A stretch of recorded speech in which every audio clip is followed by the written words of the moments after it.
नमस्कार, आप देख रहे हैं एनएमएफ न्यूज में आपके साथ शबनम। इस वक्त बड़ी खबर यह है कि 9 तारीख को प्रधानमंत्री मोदी तीसरी बार शपथ लेंगे।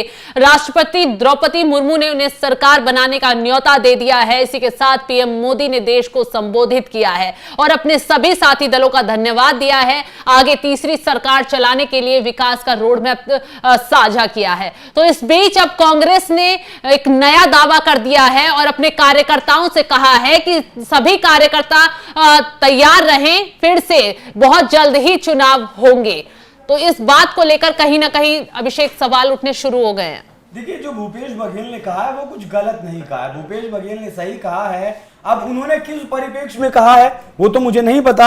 हो सकता है उन्होंने इस परिप्रेक्ष्य में कहा हो कि नीतीश कुमार और चंद्रबाबू नायडू कभी भी पलटी मार सकते हैं, क्योंकि दोनों जो एनडीए के जो साथी हैं दोनों, वो इससे पहले बीजेपी के विरोधियों के साथ रह चुके हैं। मतलब कांग्रेस पार्टी के साथ रह चुके हैं, कांग्रेस पार्टी के साथ इनका अलायंस रह चुका है। तो और जब समझ देखिए, जब हम किसी से हमारा कोई पार्टनर रह लेता है, अलायंस रह लेता है, तो दोबारा उससे बात करना कोई बहुत ज्यादा मुश्किल नहीं होता। वहीं आज जेडीयू की तरफ से भी कहा गया कि अब इंडिया अलायंस वाले पीएम का पद भी ऑफर कर रहे हैं, जिसे लेने से नीतीश कुमार ने मना कर दिया, इनकार कर दिया।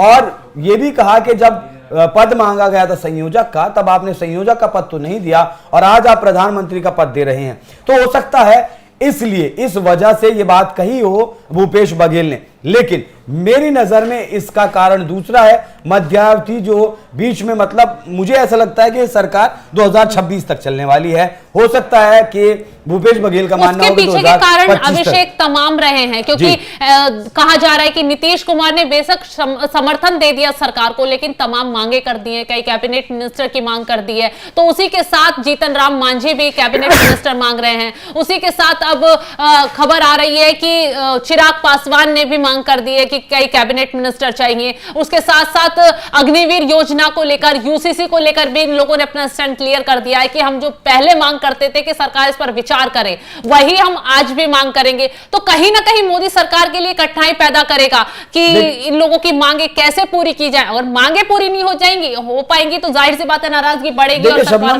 गठबंधन जब होता है किसी अलायंस का 2-4 पार्टियों के साथ, तो गठबंधन धर्म निभाया जाता है। और ऐसा नहीं है कि इस देश में इससे पहले गठबंधन की सरकारें नहीं चली। यूपीए का शासन यूपीए 1 यूपीए 2 गठबंधन में चला। उससे पहले अटल बिहारी वाजपेयी जो है वो भी गठबंधन में रहे। और अब अगर 10 साल बहुमत की सरकार रही और अब अगर गठबंधन की सरकार आई है, वो तो चलेगी, कोई दिक्कत नहीं है उसमें। कोई भी अलाई साथ छोड़कर नहीं जाएगा। और अगर जाएगा भी वो चंद्रबाबू नायडू हो या फिर नीतीश कुमार हो या फिर दोनों भी अगर जाएंगे, तो भी बीजेपी की सेहत पर कोई फर्क नहीं पड़ने वाला है, क्योंकि बीजेपी ने 7 निर्दलीय उम्मीदवार अपनी तरफ मिला लिए हैं। और रही बात 7 से अलग भी 4 जो जगनमोहन रेड्डी के जो सांसद हैं, वो भी अगर मोदी कहेंगे तो वो भी साथ आने से इनकार नहीं करेंगे। तो सरकार गिरेगी, इस बात को तो भूल जाइए। लेकिन 2026 में डिलिमिटेशन होना है, मतलब परिसीमन होना है।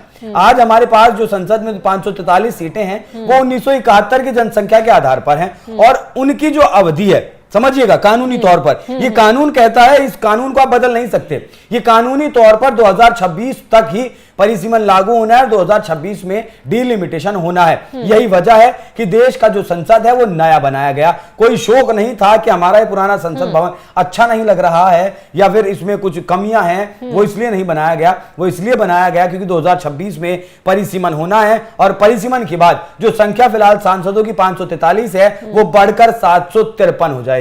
इसीलिए जो नई संसद भवन बनाई गई है, उसमें 800 से ज्यादा आपके सांसद बैठ सकते हैं। तो शबनम, फिलहाल मौजूदा वक्त में 553 सांसद हैं। 2026 में जब परिसीमन होगा और सीटों का बंटवारा होगा तो 753 हो जाएंगे। उससे पहले मोदी सरकार को जातिगत सेंसस भी करवाना पड़ेगा, जो 2021 में होना था, लेकिन कोविड की वजह से नहीं हो पाया।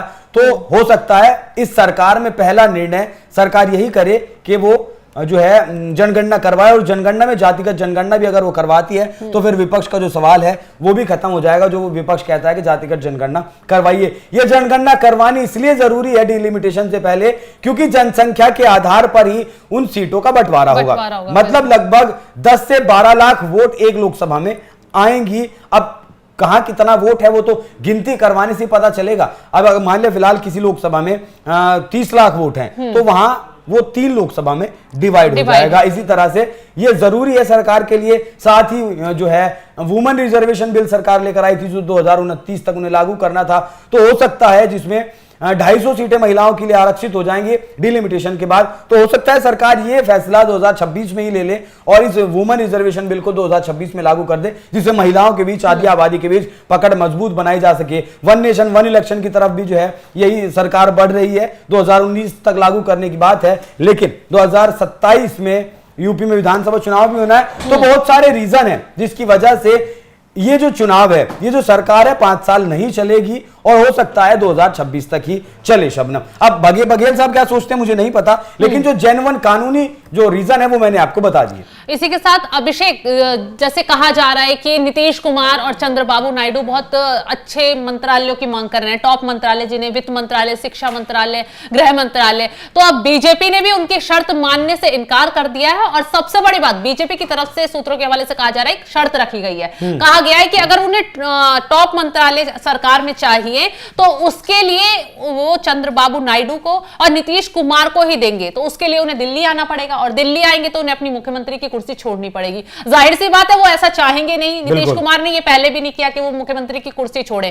तो ऐसे में बीजेपी की शर्त ये लोग नहीं मानेंगे और बीजेपी इनकी शर्त नहीं मानेगी, जिसको लेकर मंत्रालय का बंटवारा वैसे ही होगा जैसे मोदी और अमित शाह तय करेंगे। देखिए मैं आपको बता दूं, सिक्योरिटी वाले मंत्रालय होते हैं वित्त मंत्रालय, विदेश मंत्रालय और आपका शिक्षा मंत्रालय, ये जो 4 गृह मंत्रालय, जो 4 मंत्रालय हैं, इन्हें किसी भी सूरत में बीजेपी गवर्नमेंट अपने साथियों को नहीं देगी। उसके लिए भले ही उन्हें अपनी सरकार गिरानी पड़े, भले ही सरकार ना बनाए, भले ही शपथ ना लें, लेकिन टॉप के जो 4 मंत्रालय हैं, वो वित्त मंत्रालय हो, वो आपका विदेश मंत्रालय हो, वो शिक्षा मंत्रालय हो, ये मंत्रालय और वो रक्षा मंत्रालय, ये चारों मंत्रालय किसी भी कीमत पर कोई भी सरकार अपने घटक दल को नहीं देती है। और ना, क्योंकि वो सिक्योरिटी से जुड़ा मामला होता है, वो हाई, मतलब जो सबसे हाई लेवल के जो मंत्रालय हैं वो होते हैं, तो सरकार नहीं देगी। मुझे नहीं लगता कि ऐसी मांग भी उन्होंने की होगी। भले ही अफवाहें चल रही हो कि मांगा है वित्त मंत्रालय, लेकिन मुझे नहीं लगता कि वित्त मंत्रालय, विदेश, रक्षा और जो है वित्त मंत्रालय कोई सरकार किसी को नहीं देगी। हालांकि भूपेश बघेल ने जो अब सवाल खड़े कर दिए हैं कि कार्यकर्ता चुनाव के लिए तैयार रहे हैं। छत्तीसगढ़ में खुद कांग्रेस 1 सीट पर ही आई है, बाकी सीटों से 10 सीटें गंवानी पड़ी हैं। तो भूपेश बघेल का कार्यकर्ताओं को तैयारी के लिए कहना वाकई कांग्रेस पर ही सवाल खड़े करता है, क्योंकि कांग्रेस बहुमत का आंकड़ा पार नहीं कर पाई है, जो कि कांग्रेस ने कार्यकर्ताओं से सभी से ये वादा भी किया था कि इस बार हम मोदी सरकार को हराकर रहेंगे और सत्ता में हम आएंगे। हालांकि वो सपना उनका पूरा नहीं हुआ है। खैर, अब बीजेपी भी भूपेश बघेल के बयान पर जल्द पलटवार कर सकती है। तो इस खबर पर अपडेट के लिए आप बने रहिए हमारे साथ। नमस्कार।